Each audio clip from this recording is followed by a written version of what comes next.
ഇന്നലെ നമ്മൾ chapter 3rd chapter നമ്മൾ എടുക്കാനായിട്ട് പോകുന്നത്. മൂന്നാമത്തെ ചാപ്റ്റർ ആണ് classification of elements and periodicity. എന്താണ് മക്കളെ? Classification of elements. Classification of elements and periodicity. Yes, ഇങ്ങനെ രണ്ട് കാറ്റഗറി ആയിട്ടാണ് ചാപ്റ്ററിന്റെ പേര് തന്നെ കിടക്കുന്നത്, classification of elements and periodicity. അപ്പോ ഇതിലെ ഫസ്റ്റ് ഇപ്പൊ CBSE-കാർക്ക് എന്താണ് ഫസ്റ്റത്തെ കുറച്ച് കാര്യങ്ങൾ ഡിലീറ്റഡ് പോർഷൻസ് ആണ്. ഡിലീറ്റഡ് പോർഷൻസ് ഏതൊക്കെയാന്ന് വെച്ചിട്ടുണ്ടെങ്കിൽ ഇപ്പൊ നമ്മളെ സിഗ്നിഫിക്കൻസ് ഓഫ് ക്ലാസിഫിക്കേഷൻ ഒരു സിഗ്നിഫിക്കൻസ്, അതുപോലെ തന്നെ അതിന്റെ ഹിസ്റ്ററി, ബ്രീഫ് ഹിസ്റ്ററി ഉണ്ട്. ഈ ഒരു പീരിയോഡിക് ടേബിളിന്റെ ബ്രീഫ് ഹിസ്റ്ററി ഉണ്ട്. ആ ബ്രീഫ് ഹിസ്റ്ററിയും ഇവിടെ ഡിലീറ്റഡ് ആയിട്ടുള്ള പോർഷൻസ് ആണ്. അപ്പോ ആക്ച്വലി ജസ്റ്റ് നമ്മൾ ആ ഒരു ഇൻട്രൊഡക്ഷൻ എനിക്ക് മാത്രം ജസ്റ്റ് ഒന്ന് കുറച്ച് കാര്യങ്ങൾ പറയാം. ഇപ്പൊ നോക്കുക, നമുക്ക് എന്തുകൊണ്ടാണ് why the classification of elements, എന്തുകൊണ്ടാണ് ഈ classification, why the classification of elements, എന്തിനാണ് ഇങ്ങനെ ഒരു ക്ലാസിഫിക്കേഷൻ ഓഫ് എലമെന്റ്സ് നമ്മൾ ചെയ്യാനുള്ള കാരണം, ക്ലാസിഫിക്കേഷൻ ഓഫ് എലമെന്റ്സ് എന്തിനാണ് ആദ്യം തന്നെ ചെയ്ത് നമ്മൾ ഇത്രയും വെൽ ഡെഫിനിറ്റ് ആയിട്ടുള്ള ഒരു പീരിയോഡിക് ടേബിൾ ഉണ്ടാക്കി വെക്കുന്നതിനുള്ള റീസൺ എന്തായിരുന്നു നമ്മൾ ആ ക്ലാസിഫിക്കേഷൻ ഓഫ് എലമെന്റ്സിന്റെ റീസൺ എന്ന് വെച്ച് കഴിഞ്ഞാല് നമുക്കറിയാം ആദ്യമൊക്കെ നമുക്ക് പറയുമ്പോൾ വളരെ കുറച്ച് എലമെന്റുകളെ ഉണ്ടായിരുന്നുള്ളൂ, വളരെ കുറച്ച് എലമെന്റുകൾ. ഇപ്പൊ മെന്റലീവിന്റെ പീരിയോഡിക് ടേബിൾ ഒക്കെ വരുന്ന സമയത്ത് ആകെ 63 എലമെന്റുകളെ നമ്മൾ ഇത് കണ്ടുപിടിച്ച് വെച്ചിട്ടുണ്ടായിരുന്നുള്ളൂ. അത് മാത്രമല്ല അതിന് മുന്നത്തെ സ്റ്റേജുകളൊക്കെ വളരെ കുറച്ച് എലമെന്റുകൾ മാത്രമേ കണ്ടുപിടിച്ച് വെച്ചിട്ടുണ്ടായിരുന്നുള്ളൂ. നോബിൾ ഗ്യാസുകൾ കണ്ടുപിടിച്ചിട്ടുണ്ടായിരുന്നില്ല. അങ്ങനെ എലമെന്റുകളൊക്കെ വളരെ കുറവേ ഉണ്ടായിരുന്നുള്ളൂ. അപ്പൊ അന്ന് ഇതിനൊക്കെ കൈകാര്യം ചെയ്യാനായിട്ട് എളുപ്പമായിരുന്നു. ഓക്കെ, വളരെ കുറച്ച് എലമെന്റുകളായിരുന്നു. അപ്പൊ അവരെ കുറിച്ച് പഠിക്കാനും അവർ ഇൻഡിവിജ്വലി അവരുടെ റിയാക്ഷൻസ്, അവരുടെ പ്രോപ്പർട്ടീസിനെ കുറിച്ച് പഠിക്കാൻ വളരെ ഈസി ആയിരുന്നു. പിന്നീട് ലാർജ് എലമെന്റുകളെ കണ്ടുപിടിക്കാൻ, ലാർജ് നമ്പർ ഓഫ് എലമെന്റ്സുകളെ കണ്ടുപിടിച്ചു. ഓരോ സയന്റിസ്റ്റുകളായിട്ട് കണ്ടുപിടിച്ച് ഇപ്പൊ പ്രസന്റ് 118 എലമെന്റുകളാണ് പ്രസന്റ് കണ്ടുപിടിച്ച് വെച്ചിരിക്കുന്നത്. ഇനിയും കണ്ടുപിടിക്കാനുണ്ട്, ഇനിയും ധാരാളം കണ്ടുപിടിക്കാനുണ്ട് കേട്ടോ മക്കളെ. അപ്പൊ 118 എലമെന്റുകളാണ് ഇപ്പൊ കറന്റ് പ്രസന്റ് നമ്മള് കണ്ടുപിടിച്ച് വെച്ചിരിക്കുന്ന എലമെന്റ്. 118 എലമെന്റുകളാണ്. അപ്പോ ഇങ്ങനെ ലാർജ് നമ്പർ ഓഫ് എലമെന്റ്സിനെ ഇങ്ങനെ നമ്മൾ കണ്ടുപിടിച്ച് വെച്ചപ്പോ അവരുടെ ഓരോരുത്തരുടെയും ഇൻഡിവിജ്വൽ ആയിട്ടുള്ള ആ ഒരു പ്രോപ്പർട്ടീസ്, ഇൻഡിവിജ്വലി അവരെ കുറിച്ച് പഠിക്കാനൊക്കെ നമുക്ക് എടുക്കാനൊക്കെ വളരെ ബുദ്ധിമുട്ടായി. കാരണം ഈ 118 ഇപ്പൊ നമുക്ക് ഫോർ എക്സാമ്പിൾ ആയിട്ട് പറയുകയാണെങ്കിൽ നമ്മളിപ്പോ ഒരു ബിഗ് ബസാറ് സൂപ്പർ മാർക്കറ്റിലേക്ക് പോകാൻ വരും. സൂപ്പർ മാർക്കറ്റിലേക്ക് പോകുമ്പോൾ നമുക്കറിയാം അവിടെ പോയിട്ട് നമുക്ക് ആവശ്യമുള്ള സാധനങ്ങളൊക്കെ ഇപ്പൊ അരി എന്ന് പറയുമ്പോൾ അരിയുടെ തന്നെ ഒരു സെക്ഷൻ ഉണ്ടായിരിക്കും. അവിടെ തന്നെ പല കാറ്റഗറിയുള്ള അരികൾ ഉണ്ടായിരിക്കും, പല വിലയിലുള്ള അരികൾ ഉണ്ടായിരിക്കും. അതുപോലെ ഏത് സാധനം ഇപ്പൊ പച്ചക്കറികളാണെങ്കിൽ പച്ചക്കറിയുടെ ഒരു സെക്ഷൻ ഇരിക്കുന്നുണ്ടായിരിക്കും, ഫ്രൂട്ട്സ് ആണെങ്കിൽ ഫ്രൂട്ട്സിന്റെ ഒരു സെക്ഷൻ ഇരിക്കുന്നുണ്ടാവും, അതുപോലെ സ്വീറ്റ്സ് ആണെങ്കിൽ സ്വീറ്റ്സിന്റെ ഒരു സെക്ഷൻ ഇരിക്കുന്നുണ്ടാവും. ഒക്കെ അങ്ങനെ അടുക്കി പെറുക്കി വെൽ അറേഞ്ച് ചെയ്തിട്ടായിരിക്കും വെച്ചിട്ടുണ്ടാവാം. നിങ്ങൾ പോയിട്ടില്ലേ സൂപ്പർ മാർക്കറ്റിലേക്ക് പോയിട്ടില്ലേ? അതോ കഴിക്കാൻ മാത്രം വീട്ടിൽ മേശ പോയിരിക്കുന്നവരാണോ? കണ്ടിട്ടില്ലേ സൂപ്പർ മാർക്കറ്റിലൊക്കെ പോയിട്ടില്ലേ മക്കളെ? സൂപ്പർ മാർക്കറ്റൊക്കെ കണ്ടിട്ടില്ലേ? യെസ്. അപ്പൊ നിങ്ങൾക്ക് പോയിട്ടുണ്ടാവും, പർച്ചേസിങ്ങിനൊക്കെ പോകുമ്പോൾ നിങ്ങൾ കണ്ടിട്ടുണ്ടാവും. എങ്ങനെയാണ് നമ്മൾ കയറി ചെന്ന് കഴിഞ്ഞാൽ തന്നെ നമുക്കറിയാം എന്താണ് ഒരു സൂപ്പർ മാർക്കറ്റിലെ എല്ലാം വെൽ ഓർഡേർഡ് ആയി വെൽ അറേഞ്ച്ഡ് ആയിട്ടാണ് ഇങ്ങനെ അറേഞ്ച് ചെയ്ത് വെച്ചിട്ടുണ്ടായിരിക്കാം. കാരണം നമുക്കത് എടുക്കാനായിട്ട് ഇപ്പൊ നമുക്ക് പോയി കഴിഞ്ഞാൽ അരി എടുക്കണം എന്നുണ്ടെങ്കിൽ അരിയുടെ ആ ഒരു സെക്ഷനിൽ പോയിട്ട് എത്ര വിലയുടെയൊക്കെയാണ് ഇന്നതൊക്കെയാണ് റേറ്റ് എന്ന് പറഞ്ഞിട്ട് അതിനെ മാത്രമായിട്ട് എടുത്തുകൊണ്ടുവരാനായിട്ട് പറ്റും. അതുപോലെ ഇപ്പൊ നമ്മൾ കുറച്ച് സ്വീറ്റ്സ് മേടിക്കണമെങ്കിൽ അതും അതേ സെക്ഷനിൽ പോയിട്ട് നമുക്ക് അതിന്റെ കാറ്റഗറൈസ് ചെയ്ത് കറക്റ്റ് ആയിട്ട് വെച്ചിട്ടുണ്ടാവും. അപ്പൊ ഇൻഡിവിജ്വലി നമുക്കത് ഓരോന്നായിട്ട് മേടിച്ച് നമുക്ക് ബില്ല് ചെയ്ത് പോരാനായിട്ട് പറ്റും. അപ്പൊ വളരെ ഈസി ആക്കാൻ വേണ്ടിയിട്ടാണ് നമ്മുടെ ലൈഫ് വളരെ ഈസി ഗോയിങ് ആവാൻ വേണ്ടിയിട്ടാണ് അങ്ങനെ വെൽ അറേഞ്ച് ചെയ്ത് വെച്ചിരിക്കുന്നത്. സെയിം അതുപോലെ തന്നെ ഈ 118 എലമെന്റുകളെ അങ്ങനെ ഇങ്ങനെ കൂട്ടി കുറച്ച് ഒരു പാത്രത്തിൽ ഇട്ട് വെച്ചിരിക്കുക, അല്ലെങ്കിൽ അവരുടെ പേരുകളൊക്കെ ഒരു പാത്രത്തിൽ വെറുതെ ഇട്ട് വെച്ചിരിക്കുകയാണെങ്കിൽ അതിൽ നിന്ന് ഓരോരുത്തരെയും എടുത്ത് പിക്ക് ചെയ്തെടുത്ത് പഠിക്കാനായിട്ട് വളരെ ബുദ്ധിമുട്ടായിരിക്കും. അപ്പൊ നമ്മൾ പറയാണ് ഇപ്പൊ നമ്മളൊരു ഓർഡർ ഉണ്ടാക്കി വെച്ച് ഞാൻ 18ാമത്തെ എലമെന്റ് അല്ലെങ്കിൽ ഞാനിപ്പോ ഒരു 11ാമത്തെ എലമെന്റ് ഞാൻ കാർബണെയാണ് 11ാമത്തെ, എന്റെ അറേഞ്ച്മെന്റിൽ 11ാമത്തെ എലമെന്റ് കാർബൺ ആണെന്ന് പറയാണ്. എന്നാൽ നിങ്ങൾ അറേഞ്ച് ചെയ്ത് വെച്ചിട്ടുണ്ടാവുക 11ാമത്തെ അറേഞ്ച്മെന്റ് വേറെ എലമെന്റിനെ ആയിരിക്കും. അങ്ങനെ നമ്മൾ ഈ ലോകം മുഴുവൻ യൂണിവേഴ്സ് മുഴുവൻ ഒരു ഓർഡർ ഇല്ലാതെയാണ് ഈ എലമെന്റിൽ വെച്ചിട്ടുണ്ടെങ്കിൽ നമ്മൾ പഠിക്കുന്ന കാര്യങ്ങളും നമ്മളെല്ലാവരും ആ എലമെന്റിനെ കുറിച്ച് പറയുന്ന കാര്യങ്ങളൊക്കെ അത് കമ്മ്യൂണിക്കേറ്റ് ചെയ്യാനായിട്ട് വളരെ ബുദ്ധിമുട്ടായിരിക്കും. അപ്പൊ അതൊക്കെ ഒന്ന് കുറവാക്കാൻ ആ ബുദ്ധിമുട്ടുകളൊന്നും ഇല്ലാതാക്കാൻ വേണ്ടിയിട്ട് അതാണ് ഈ ക്ലാസിഫിക്കേഷന്റെ സിഗ്നിഫിക്കൻസ് എന്ന് പറയുന്നത് കേട്ടോ മക്കളെ. ക്ലാസിഫിക്കേഷൻ എന്ന് പറയുന്നത് നമുക്ക് ഓരോ ഇൻഡിവിജ്വൽ ആയിട്ടുള്ള എലമെന്റുകളെയും എടുത്ത് പഠിക്കാൻ അവരുടെ പ്രോപ്പർട്ടീസ് മനസ്സിലാക്കാൻ, അവരുടെ റിയാക്ഷൻസ് മനസ്സിലാക്കാനൊക്കെ വേണ്ടി വെൽ ഓർഡർ ആയി അറേഞ്ച് ചെയ്ത് വെച്ചിരിക്കുന്നതിനെയാണ് നമ്മൾ അറേഞ്ച് ചെയ്ത് വെക്കുന്നതിന് ആ പ്രോസസ്സിനെയാണ് ക്ലാസിഫിക്കേഷൻ ഓഫ് എലമെന്റ്സ് എന്ന് പറയുന്നത്. അങ്ങനെ അറേഞ്ച് ചെയ്ത് വെച്ചിരിക്കുന്ന ആ ഒരു ടെബുലർ ഫോമിനെയാണ് ലോങ് ടെബുലർ ഫോമിനെയാണ് നമ്മൾ പീരിയോഡിക് ടേബിൾ എന്ന് പറയുന്നത്. അപ്പൊ മോഡേൺ പീരിയോഡിക് ടേബിൾ ആണ് നമ്മൾ ഇന്ന് പഠിക്കാനായിട്ട് പോകുന്നത്. അതിന് മുന്നേ ധാരാളം പീരിയോഡിക് ടേബിളുകൾ പഠിക്കാനുണ്ട്. അതായത് കുറെ ലോകൾ പഠിക്കാറുണ്ട്. മെയിനായിട്ട് 3 സയന്റിസ്റ്റുകളാണ്. 3 സയന്റിസ്റ്റ് ഒന്ന് ഡോബേറിയൻ, അതുപോലെ തന്നെ ന്യൂലാൻഡ്, പിന്നെ ലൊഥർമേയർ. ഈ 3 സയന്റിസ്റ്റുകളാണ് മെയിൻ ആയിട്ട് സിസ്റ്റമാറ്റിക്കലി ഒരു എന്ത് ചെയ്തത് പീരിയോഡിക് ഒരു ക്ലാസിഫിക്കേഷൻ മെയിൻ ആയിട്ട് ഫസ്റ്റ് ചെയ്തത്. പിന്നീട് 4ാമത്തെ സയന്റിസ്റ്റ് ആണ് Mendeleev periodic table. Mentally periodic കുറച്ചും കൂടി സയന്റിഫിക് ആയിട്ടുള്ള സിസ്റ്റമാറ്റിക് ആയിട്ടുള്ള ഒരു അറേഞ്ച്മെന്റ് ആണ് മെന്റലി ഉണ്ട്. അതിനുശേഷം 5ാമത്തെ പീരിയോഡിക് ടേബിൾ ആണ് നമ്മുടെ മോഡേൺ പീരിയോഡിക് ടേബിൾ, ഹെൻറി മോസ്ലിയുടെ പീരിയോഡിക് ടേബിൾ എന്ന് പറയുന്നത്. കേട്ടോ മക്കളെ? അപ്പോ ഇതിൽ കുറച്ചുകൂടി എക്സ്പെരിമെന്റൽ വൈസ് പിന്നെ ചെയ്തിട്ടുള്ളത് ലോഥർമേയർ ആണ്. എക്സ്പെരിമെന്റൽ വൈസ് ലോഥർമേയർ ചെയ്യാൻ കാരണം എന്താ വെച്ചാൽ ലോഥർമേയർ ആറ്റോമിക് വോളിയവും ആറ്റോമിക് മാസും തമ്മിലൊരു റിലേഷൻഷിപ്പ് കണ്ടുപിടിച്ചു. അപ്പൊ അദ്ദേഹം ലോഥർമേയർ എന്ന് പറഞ്ഞ സയന്റിസ്റ്റ് തേർഡ് സയന്റിസ്റ്റ് ആണ്. അത് എന്താന്ന് വെച്ചാല് ഒരു ആറ്റത്തിന്റെ മാസ് നമുക്കറിയാലോ. അപ്പോ ആറ്റത്തിന്റെ മാസ് അറിയുന്നത് കൊണ്ട് തന്നെ ആ ആറ്റത്തിനെ വെച്ചുകൊണ്ട് ആറ്റോമിക് വോളിയം കണ്ടുപിടിച്ചു. എന്താണ് ആറ്റോമിക് വോളിയം കണ്ടുപിടിച്ചു.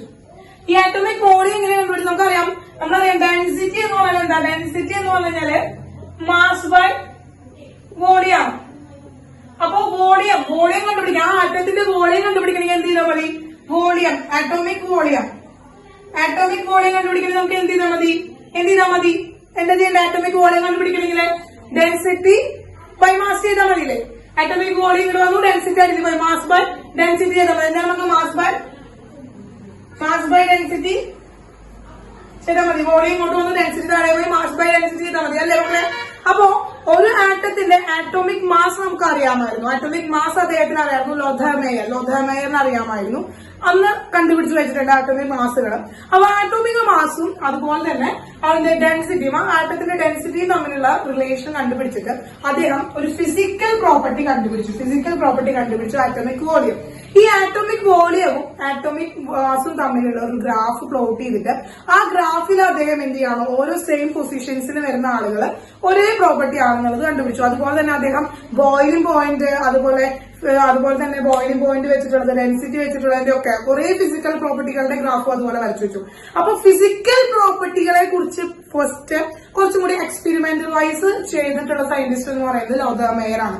അതിനു മുമ്പ് നമ്മുടെ ഡോബറിയൻ ട്രയാഡ്സ് അതൊക്കെ ജസ്റ്റ് അദ്ദേഹം എടുത്ത് അദ്ദേഹത്തിന് ഒരു കൺസെപ്റ്റ് പറയാന്നുള്ളതേ ഉണ്ടായിരുന്നുള്ളൂ. അതുപോലെ ന്യൂലാൻഡ് ആയാലും എന്താണ് ഒക്ടറ്റ് റൂൾ പറഞ്ഞ ന്യൂലാൻഡ് എന്താണ് ഒക്ടോസ് പറഞ്ഞത് അദ്ദേഹം എല്ലാം 8ാമത്തെ എലമെന്റിൽ every 8th element repeat the same property of the first one. എന്താണ് ആദ്യത്തെ എലമെന്റിന്റെ എന്താണ് സെയിം പ്രോപ്പർട്ടി തന്നെ കാണിക്കുന്നതാണ് ന്യൂലാൻഡ് പറഞ്ഞത്. അതൊക്കെ നിങ്ങൾ 10th വളരെ ഭംഗിയായിട്ടൊക്കെ ഹിസ്റ്ററി ഒക്കെ നിങ്ങൾ മനസ്സിലാക്കി വെച്ചിട്ടുള്ളതാണ്. ജസ്റ്റ് അതൊന്ന് പറഞ്ഞതേ ഉള്ളൂ.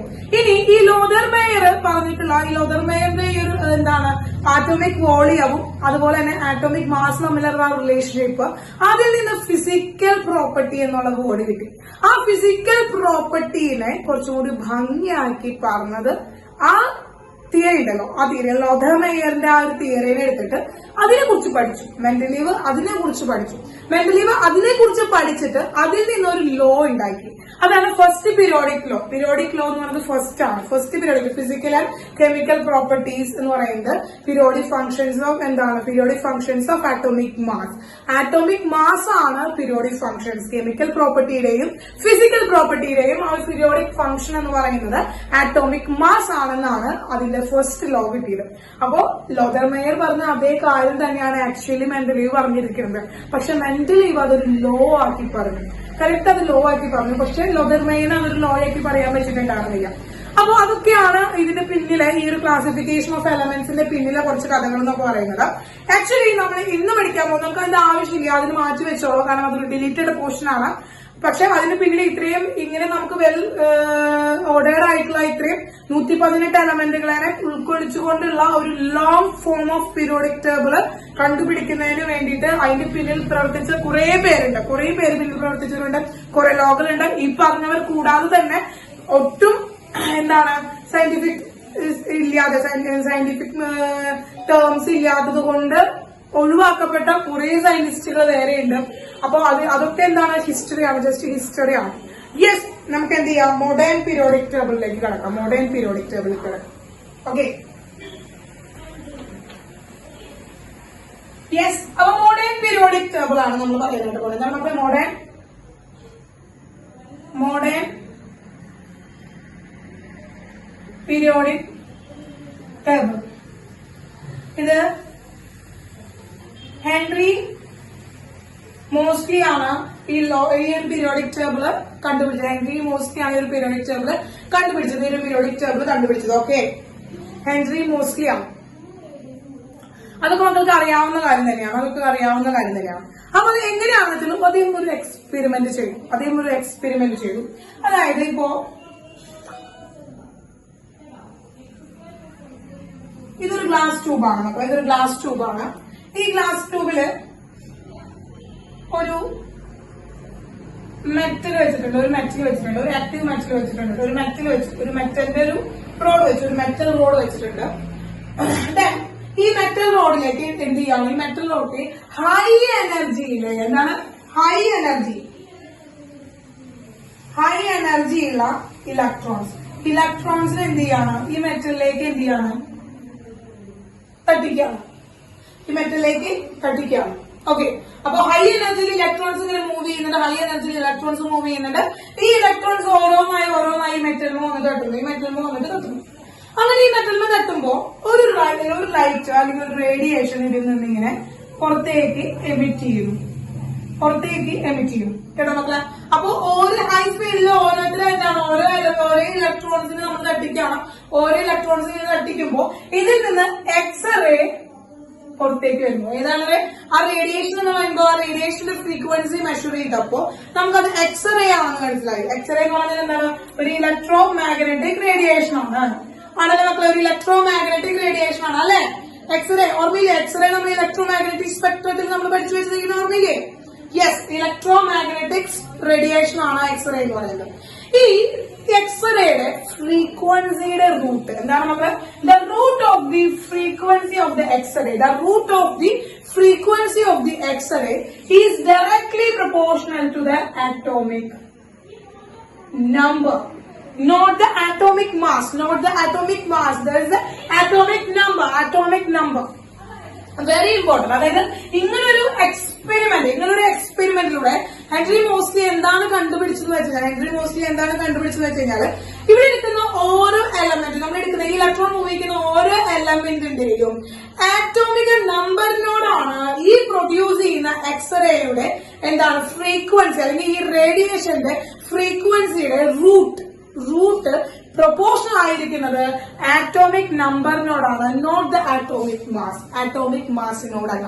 അപ്പൊ ദ പീരിയോഡിക് ഫംഗ്ഷൻ അദ്ദേഹം കണ്ടുപിടിച്ചു. ഈ ഒരു ആറ്റോമിക്, നമുക്കൊരു ആറ്റത്തിനെ അറേഞ്ച് ചെയ്യുമ്പോൾ അല്ലെങ്കിൽ ഒരു ആറ്റത്തിന് അല്ലെങ്കിൽ എലമെന്റുകളെ നമ്മൾ അറേഞ്ച് ചെയ്യുമ്പോൾ ആക്ച്വലി അവിടെ ആറ്റോമിക് മാസിനെ അല്ല നമ്മൾ എടുക്കേണ്ടത്. ആ ഒരു പീരിയോഡിക് ഫംഗ്ഷൻ ആയിട്ട് എടുക്കേണ്ടത് ആരെയാണ്? ആറ്റോമിക് നമ്പറിനെയാണെന്ന് അദ്ദേഹം കണ്ടുപിടിച്ചു. നമ്പറിനെയാണെന്ന് കണ്ടു. അതായത് നമ്പർ ആണ് അവിടുത്തെ ആ ഒരു properties, chemical properties, physical properties, അതിനൊക്കെ കുറിച്ച് നമ്മൾ പഠിക്കുമ്പോൾ അത് ഡിപ്പെൻഡ് ചെയ്യുന്നത് ആറ്റോമിക് നമ്പറിനെയാണെന്ന് അദ്ദേഹത്തിന് മനസ്സിലായി. അദ്ദേഹം ഹൈഡ്രജൻ, ഓക്സിജൻ അങ്ങനെയുള്ള എലമെന്റുകളൊക്കെ എടുത്ത് ഓരോ കെമിക്കൽ റിയാക്ഷൻസ് നടത്തി നോക്കി. അങ്ങനെ കെമിക്കൽ റിയാക്ഷൻസ് ഒക്കെ വരുന്നവരെ ഒരേ ഗ്രൂപ്പ് ആക്കി വെച്ചു. അങ്ങനെയാണ് പിന്നീട് ഇങ്ങനെ ഒരു ലോങ് ഫോം ഓഫ് പീരിയോഡിക് ടേബിളിലേക്ക് നമുക്ക് കിട്ടിയത്. അതായത് മോഡേൺ പീരിയോഡിക് ടേബിൾ നമുക്ക് കിട്ടിയത്. ക്ലിയർ ആയോ? ഇതാണ് ജസ്റ്റ് അവിടെ നിന്നാണ് അദ്ദേഹം ഒരു എക്സ്പെരിമെന്റിലൂടെയാണ് പ്രൂവ് ചെയ്തത്. എന്താണ്? ആറ്റോമിക് നമ്പർ ആണ് the periodic function. Chemical and physical properties of element periodic function എന്ന് പറയുന്നത് നോട്ട് ദ ആറ്റോമിക് മാസ്. എന്താണ്? Atomic number is the periodic functions. Clear ആയോ മക്കളെ? യെസ്. അപ്പൊ എന്താണ് കൺക്ലൂഡ് ചെയ്തത്? Physical and chemical properties of element are the periodic functions of their atomic number. എന്താണ്? physical and chemical properties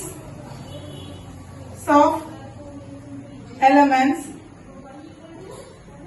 are the periodic functions of their atomic number. That is the modern periodic law.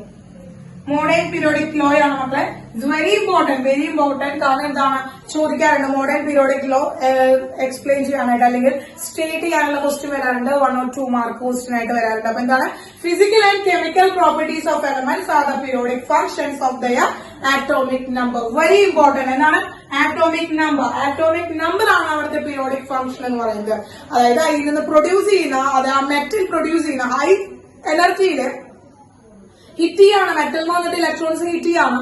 അത് ഇത് അതിൽ നിന്ന് produce ചെയ്യുന്ന radiation, ഈ produce ചെയ്യുന്ന ഈ റേഡിയേഷന്റെ ഫ്രീക്വൻസിയുടെ റൂട്ട് എന്ന് പറയുന്നത് is directly proportional to the atomic number. Atomic നമ്പറിനോടാണ് പ്രൊപ്പോർഷണൽ ആയിട്ടിരിക്കുന്നത്. ആറ്റോമിക് നമ്പർ ആണ് അവിടുത്തെ പീരിയോഡിക് ഫംഗ്ഷൻ എന്ന് പറയുന്നത്. അല്ലാതെ ആറ്റോമിക് മാസ് അല്ല. ആറ്റോമിക് മാസുമായിട്ട് ഒരു ബന്ധവും അവിടെ ഇല്ല. ക്ലിയർ ആയോ? അപ്പോ Z ആണ് ആറ്റോമിക് നമ്പറിനാണ് അവിടെ പ്രസക്തി ഉള്ളത് എന്ന് ഹെൻറി മോസ്ലിയുടെ ഗ്രേറ്റ് സയന്റിസ്റ്റ് ഹെൻറി മോസ്ലി കണ്ടുപിടിച്ചു. അങ്ങനെ അതേ എന്താണ് ഈ ആറ്റോമിക് നമ്പറിന്റെ ഇൻക്രീസിംഗ് ഓർഡർ അദ്ദേഹം അറേഞ്ച് ചെയ്തു. പീരിയോഡിക് ടേബിൾ കിട്ടാണ്. അദ്ദേഹം പീരിയോഡിക് ടേബിൾ കണ്ടുപിടിച്ചു. ആ മോഡേൺ പീരിയോഡിക് ടേബിൾ അദ്ദേഹം കണ്ടുപിടിച്ചു. എങ്ങനെയാണ് മോഡേൺ പീരിയോഡിക് ടേബിൾ? എങ്ങനെയാണ് arrange elements in the increasing order of their atomic number. Atomic നമ്പറിന്റെ എന്താണ് ഓർഡർ, ആറ്റോമിക് നമ്പറിന്റെ ഇൻക്രീസിംഗ് ഓർഡറിൽ അദ്ദേഹം എന്ത് ചെയ്തു? അദ്ദേഹം അറേഞ്ച് ചെയ്തു. അത് എലിമെന്റ്സിനെ ഇൻക്രീസിംഗ് ഓർഡറിൽ അറേഞ്ച് ചെയ്തു. അങ്ങനെ ഇൻക്രീസിംഗ് ഓർഡറിൽ ഒന്നാമത്തെ ആറ്റോമിക് നമ്പറിലെ എലമെന്റ്, പിന്നെ second one, third one, fourth one, അങ്ങനെ ഓരോ എലമെന്റിനെ അറേഞ്ച് ചെയ്തിട്ട് അങ്ങനെ ഒരു ലോങ് ഫോം പീരിയോഡിക് ടേബിൾ കിട്ടി. ക്ലിയർ ആയല്ലോ മക്കളെ? ക്ലിയർ ആയല്ലോ? അപ്പൊ ആ ഒരു എക്സ്പെരിമെന്റ് എന്താണെന്ന് കിട്ടി. Okay,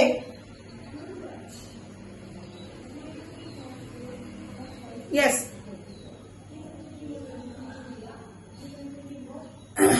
okay. നിങ്ങൾ അപ്പൊ പീരിയോഡിക് ടേബിൾ കണ്ടിട്ടുള്ളതാണ്. എല്ലാവരും പീരിയോഡിക് ടേബിൾ ഈ കഴിഞ്ഞ കൊല്ലത്തിൽ നിങ്ങൾ പീരിയോഡിക് ടേബിളിനെ കുറിച്ച് പഠിച്ചിട്ടുള്ളതാണ്.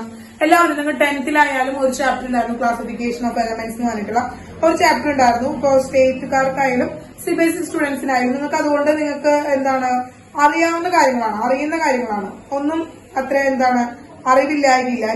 എല്ലാതും അറിയുന്നതാണ്. Okay, yes. അപ്പോ ജസ്റ്റ് ഒരു പീരിയോഡിക് ടേബിൾ എല്ലാവരും കണ്ടിട്ടുണ്ടാവും. ആരും തന്നെ പീരിയോഡിക് ടേബിൾ കാണാത്തവരില്ലല്ലോ. പീരിയോഡിക് ടേബിൾ എല്ലാവരും കണ്ടിട്ടില്ല. ആരെങ്കിലും പീരിയോഡിക് ടേബിൾ കാണാത്തവരുണ്ടോ? ആരെങ്കിലും പീരിയോഡിക് ടേബിൾ കാണാത്തവരുണ്ടോ? ഇല്ല, ടീച്ചർക്ക് അറിയാം. കാരണം 10th നമ്മൾ ഭംഗിയായിട്ട് പഠിക്കുന്നതാണ്. പീരിയോഡിക് ടേബിൾ പഠിച്ചിട്ടുണ്ട്. അതിൽ കുറച്ച് കാര്യങ്ങളാണ് പഠിച്ചിട്ടുള്ളത് മാത്രം. അത്രയും ഡീറ്റെയിൽഡ് ആയിട്ട് പഠിച്ചിട്ടില്ല. ഇവിടെ നമുക്കെന്ന് വെച്ചാൽ ഈ ഒരു ചാപ്റ്ററിന്റെ പ്രത്യേകത ഭയങ്കര കൺസെപ്ച്വൽ ആയിട്ടുള്ള ഒരു ചാപ്റ്റർ, കൺസെപ്റ്റ് ബേസ്ഡ് ആയിട്ടുള്ള ഒരു ചാപ്റ്റർ ആണ്.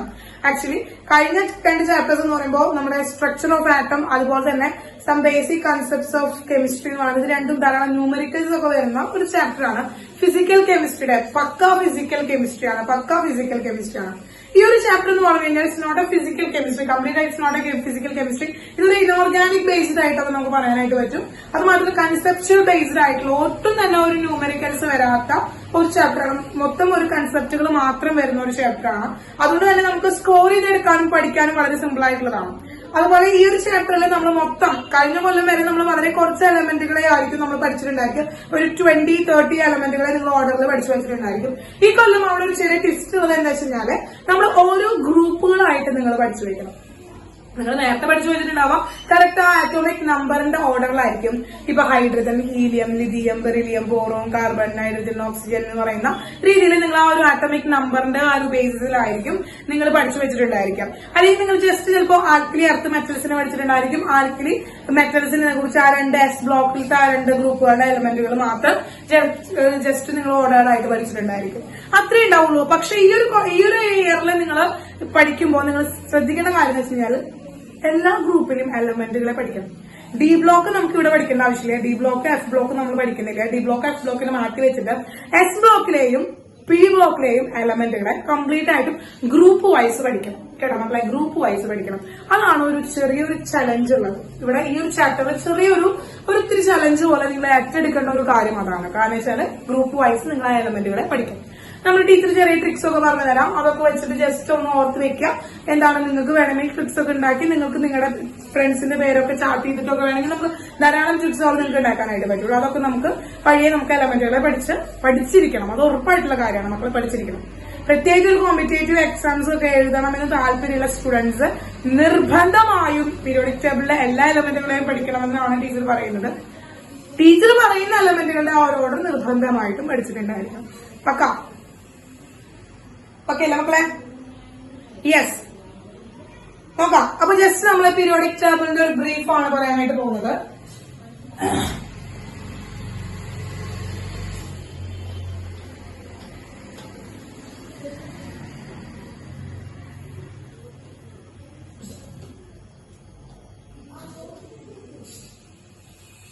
Yes,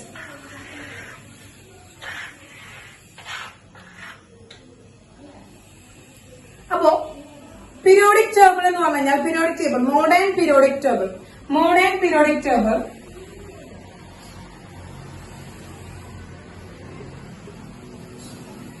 modern periodic table modern periodic table എന്ന് വെച്ച് കഴിഞ്ഞാൽ എന്താണ് മക്കളെ? 7 പീരീഡ്സ്. 7 പീരീഡുകളാണുള്ളത്. 7 പീരീഡുകളാണ്. 7 പീരീഡ് എന്ന് പറഞ്ഞു കഴിഞ്ഞാൽ ഹൊറിസോണ്ടൽ ആയിട്ടുള്ള എന്താണ് കള്ളികൾ. ഹൊറിസോണ്ടൽ ആയിട്ട് എന്താണ് മക്കളെ? Horizontal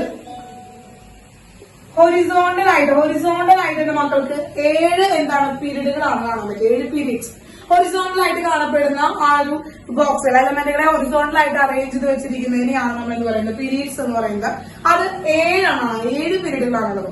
first period, second period, third period, അങ്ങനെ 7 പീരീഡുകളിലായിട്ടാണ് നമ്മൾ ഈ എലമെന്റുകളെ ഹൊറിസോണ്ടൽ ആയിട്ട് അറേഞ്ച് ചെയ്തിരിക്കുന്നത്. അപ്പൊ ഹൊറിസോണ്ടൽ ആയിട്ടുള്ള ഒരു അറേഞ്ച്മെന്റിനെ വിളിക്കുന്ന പേരാണ് എന്താണ് മക്കളെ? പീരീഡ്സ് എന്നാണ് വിളിക്കുന്നത്. പിന്നെ 18 elements 18 groups 18 groups ആണുള്ളത്.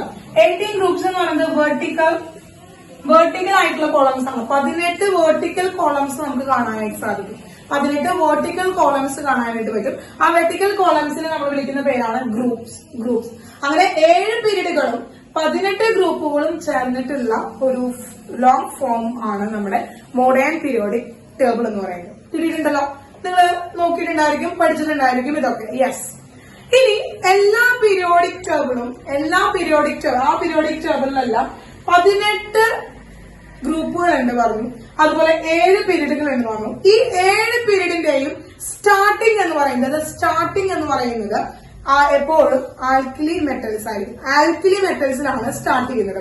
അപ്പൊ ഫസ്റ്റ് ഗ്രൂപ്പിലിരിക്കുന്നവർ അതായത് ഓരോ പീരീഡിന്റെയും അറ്റത്തെ ഫസ്റ്റ് മെമ്പർ എന്ന് പറയുന്നത് first member of every period എല്ലാ പീരീഡിന്റെയും ഫസ്റ്റ് മെമ്പർ എന്ന് പറയുന്നത് ആൽക്കലി മെറ്റലാണ്. ക്ലിയർ ആയി മക്കളെ? അപ്പൊ first member of every period is alkali metal എന്ന് മാത്രമല്ല, the electronic configuration, the general electronic configuration was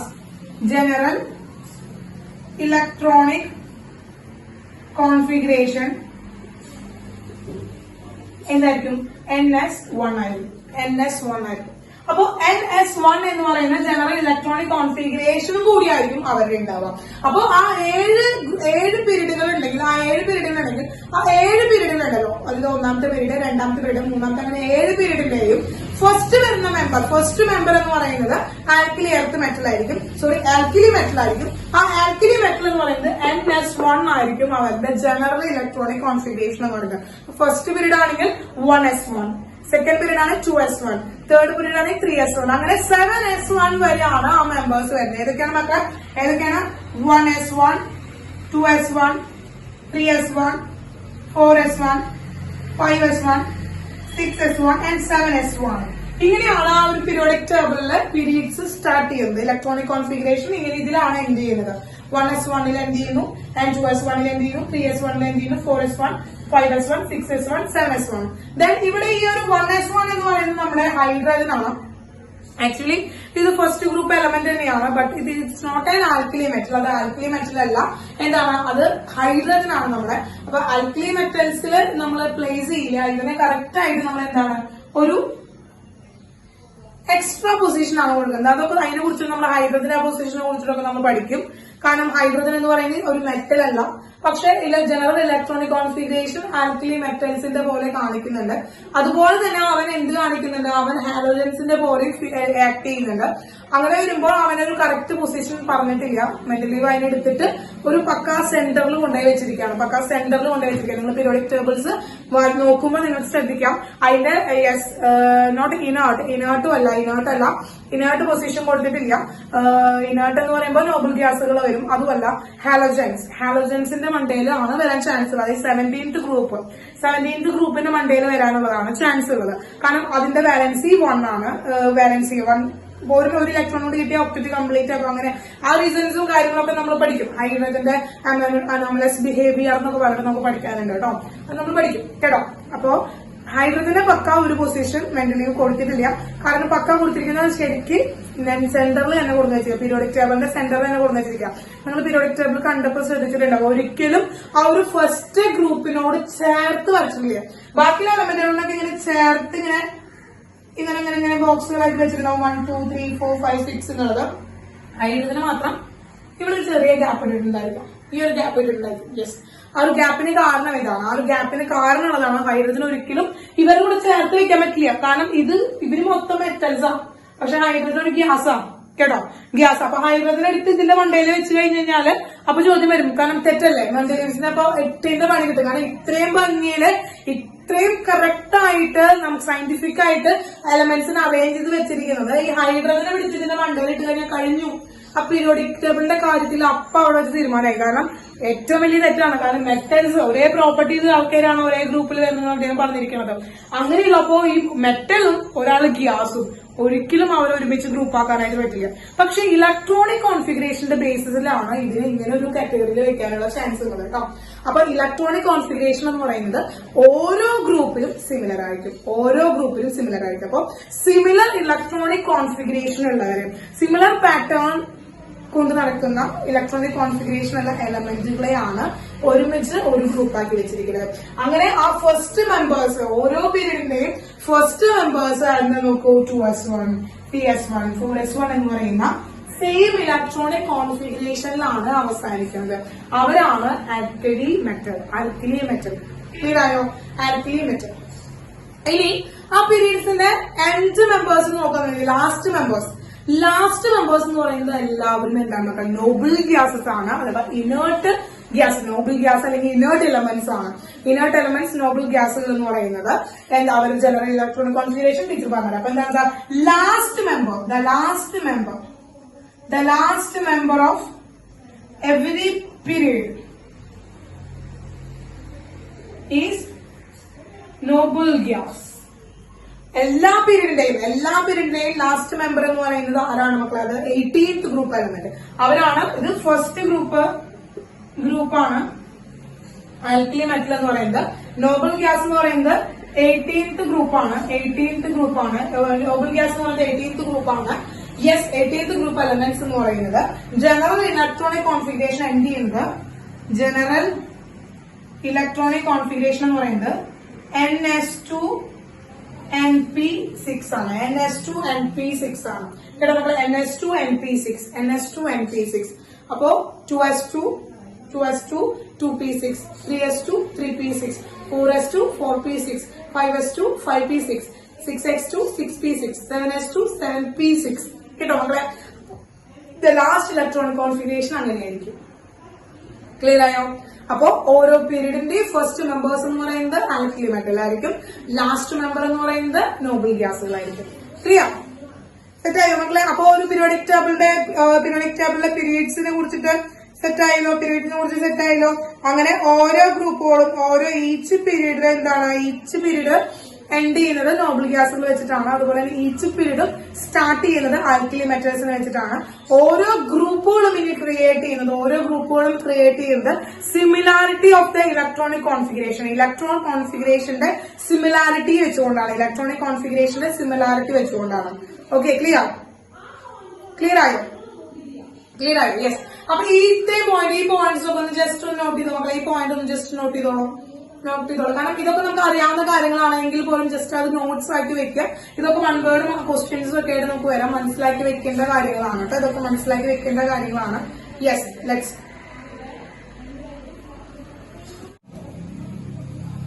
yes മക്കളെ,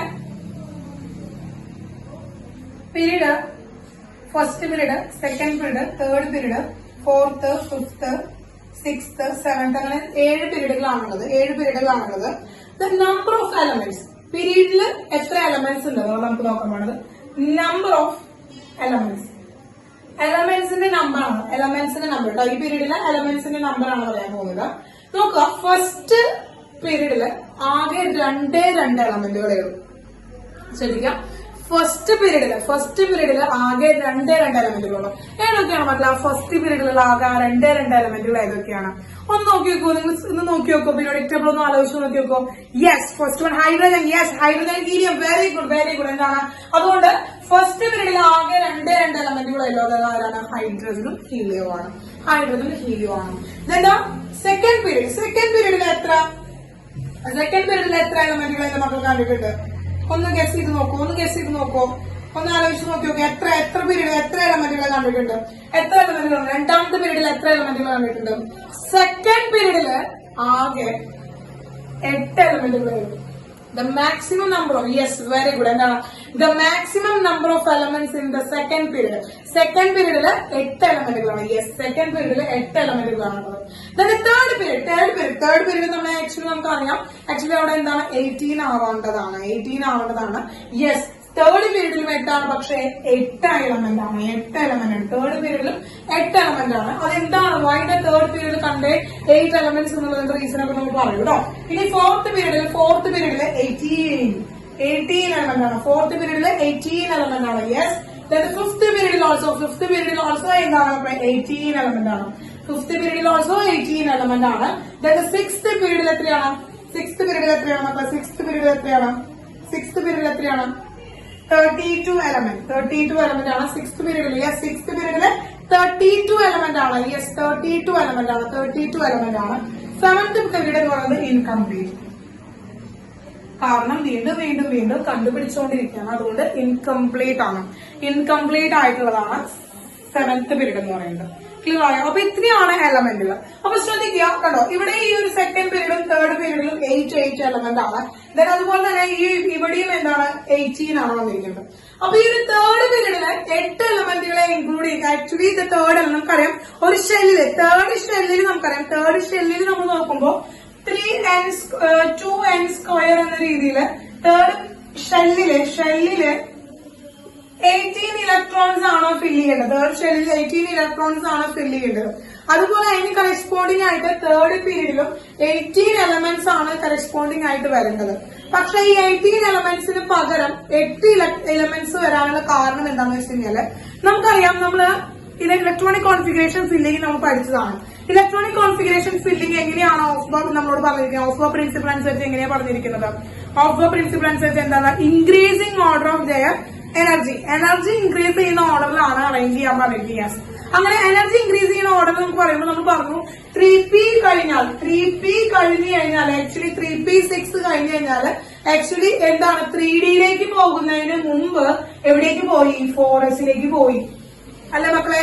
അപ്പോ 3p കഴിഞ്ഞാല് 3Dയിലേക്ക് എൻ്റർ ചെയ്യുന്നതിനൊക്കെ മുമ്പ് എനർജി എന്ന് പറയുന്നത് 3Dയിലേക്കാളും ലെസർ ആണ് 4sനുള്ളത്.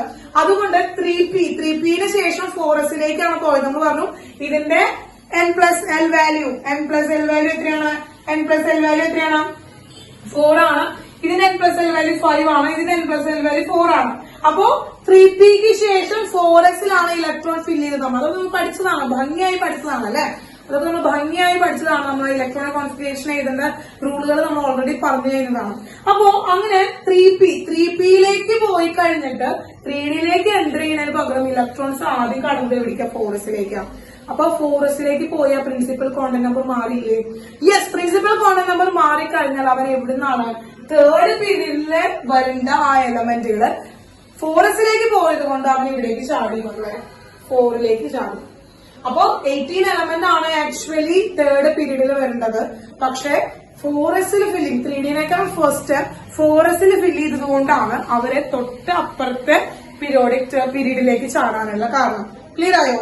ഇപ്പൊ ക്ലിയർ ആയോ മക്കളെ? എന്തുകൊണ്ടാണ് ആ ഒരു 18 എലമെന്റ്സിന് പകരം 8 എലമെന്റ്? യെസ്, അതാണ് കേട്ടോ. അപ്പൊ റീസൺസ് ഒക്കെ വരും. റീസൺസ് ഒക്കെ എഴുതാനായിട്ടുള്ള ക്വസ്റ്റ്യൻസ് വന്നു കഴിഞ്ഞാല്, സ്റ്റേറ്റ്മെന്റ്സ് ഒക്കെ വന്നിട്ടുള്ള ക്വസ്റ്റ്യൻസ് വന്നു കഴിഞ്ഞാൽ നമുക്ക് പറയാനായിട്ട് വരും. കാരണം എന്താ? എനർജി ഇൻക്രീസിംഗ് ഓർഡറിലാണ് നമ്മൾ ഇലക്ട്രോൺ ഫില്ലിംഗ് നടത്തുന്നത്. അപ്പോ 3Dക്ക് പകരം 4sലേക്കാണ് ഇലക്ട്രോൺ ഫില്ലിംഗ് ഫസ്റ്റ് ചെയ്യുന്നത്. അപ്പൊ അതുകൊണ്ട് തേർഡ് പീരീഡിൽ നിന്ന് 4th പീരീഡിലേക്ക് എലമെന്റ്സ് ജമ്പ് ചെയ്യാണ് ചെയ്തത്. അതുകൊണ്ടാണ് തേർഡ് പീരീഡില് എന്തായത് 8 എലമെന്റ് നിൽക്കാനുള്ള കാരണം. ഓക്കെ, അപ്പൊ അങ്ങനെ ഓരോ മൈന്യൂട്ട് കാര്യങ്ങളും ഒന്ന് മനസ്സിലാക്കി പഠിച്ചു കഴിഞ്ഞാൽ വെരി ഈസി ആയിരിക്കും കേട്ടോ. അപ്പൊ പീരീഡിനെ കുറിച്ച് ക്ലിയർ ആയല്ലോ മക്കളെ? പീരീഡിനെ കുറിച്ച് ക്ലിയർ ആയല്ലോ? യെസ്.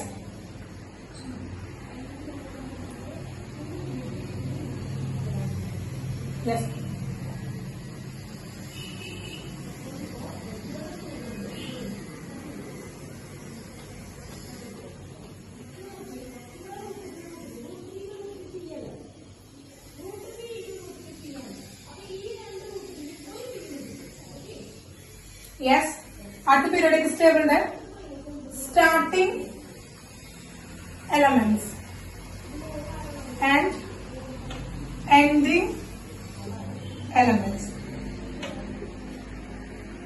സ്റ്റാർട്ടിംഗ് എലമെന്റ്സ് ആരാണ് നമുക്ക്? സ്റ്റാർട്ടിംഗ് എലമെന്റ്സ് എന്ന് പറഞ്ഞാൽ എന്താണ്?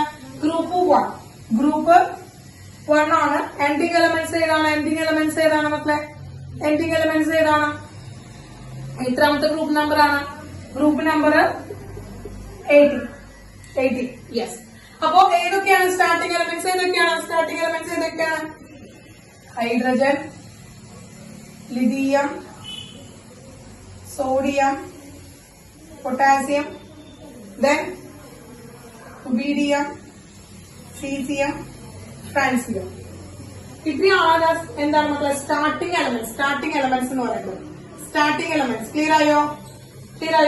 ഇനി എൻഡിങ് എലമെന്റ്സ് ഏതൊക്കെയാ? Helium, neon, argon, krypton, xenon, tandem.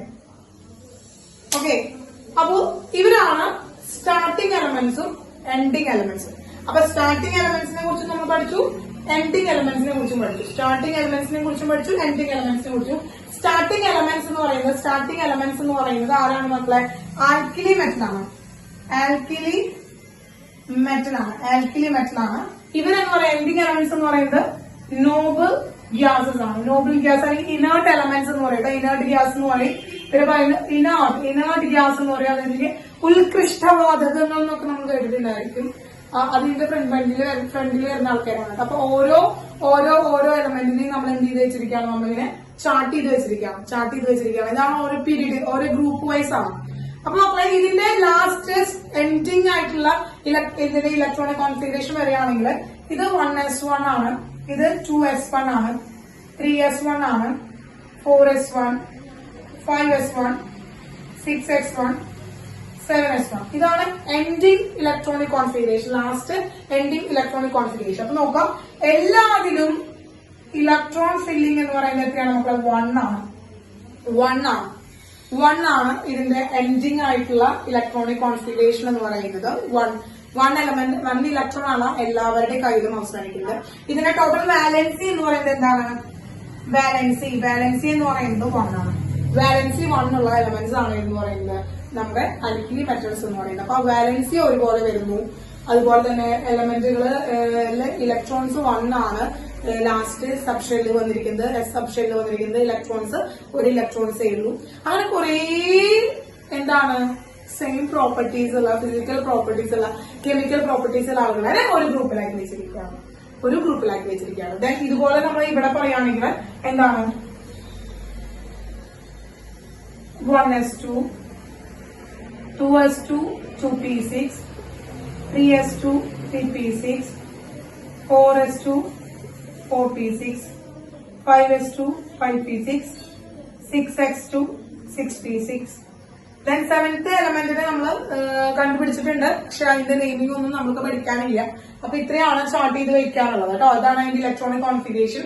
അപ്പോ എല്ലാ ഇലക്ട്രോൺസും കംപ്ലീറ്റ്ലി ഫിൽഡ് ആണ്.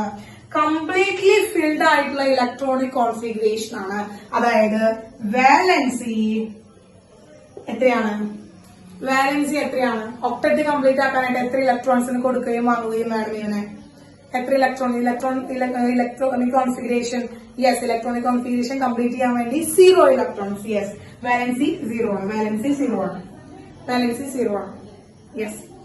അപ്പൊ ഇതാണ് എൻഡിങ് ആൻഡ് സ്റ്റാർട്ടിംഗ് എലമെന്റ്സ് എന്ന് പറയുന്നത്.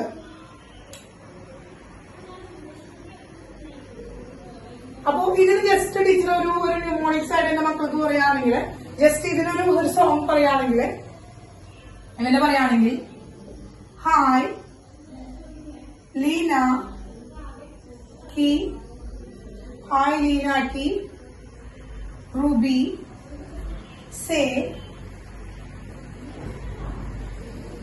ഫ്രണ്ട്ഷിപ്പ്.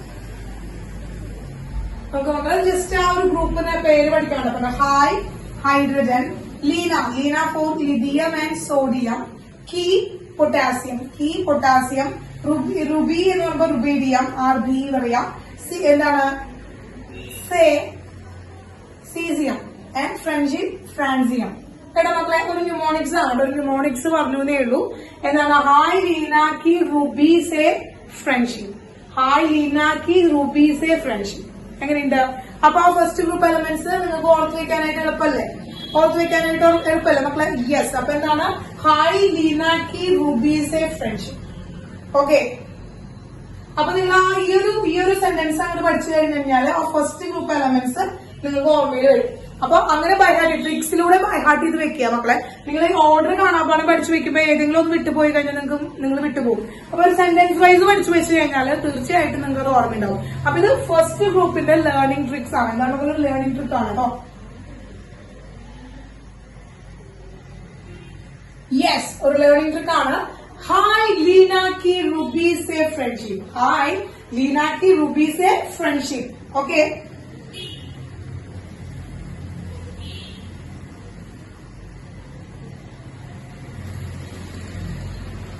ഓക്കെ. ഇനി അങ്ങനെ എൻഡിങ് എലമെന്റ്സിന് ഒരു പേര് പറയട്ടെ. ഒരു ന്യൂമോണിക്സ് പറയണമെങ്കിൽ ഹീന, നേഹ, കരീന, റബേ, സീറ്റ, റബേ. ഹീന, നേഹ, കരീന, സീറ്റ, റബേ. ഓക്കെ. അല്ലെങ്കിൽ റബേ, റഹേ എന്നൊക്കെ നമുക്ക് പറയാം കേട്ടോ. റഹേ എന്ന് പറയാം. RHE. നിങ്ങൾക്ക് ഏതാണ് റബേ എന്ന് പറയുമ്പോൾ ഏതാണോ നിങ്ങൾക്ക് suitable? RN. Okay. Yes. Okay. X ray also Kareena. X ray correct പറയാം. അങ്ങനെ ഓർത്തിരിക്കാം. ഹീന, നേഹ, കരീന, സീറ്റ, റബേ അല്ലെങ്കിൽ റഹേ. Yes. The second learning trick ആണ്. അപ്പോ നിങ്ങൾ പഠിച്ചല്ലോ, ഓർഡർ പഠിച്ചല്ലോ മക്കളെ. ഓർഡർ പഠിച്ചല്ലോ. അപ്പോ എന്താണ് മക്കളെ? ഹീന, നേഹ, കരീന, സീറ്റ, റഹേ. ഫസ്റ്റ് സ്റ്റാർട്ടിംഗ് എലമെന്റ് ആണെങ്കിൽ ഹായ് ലീന की रूबी से फ्रेंडशिप. ഹായ് ലീന की रूबी से फ्रेंडशिप. ഓക്കെ. യെസ്.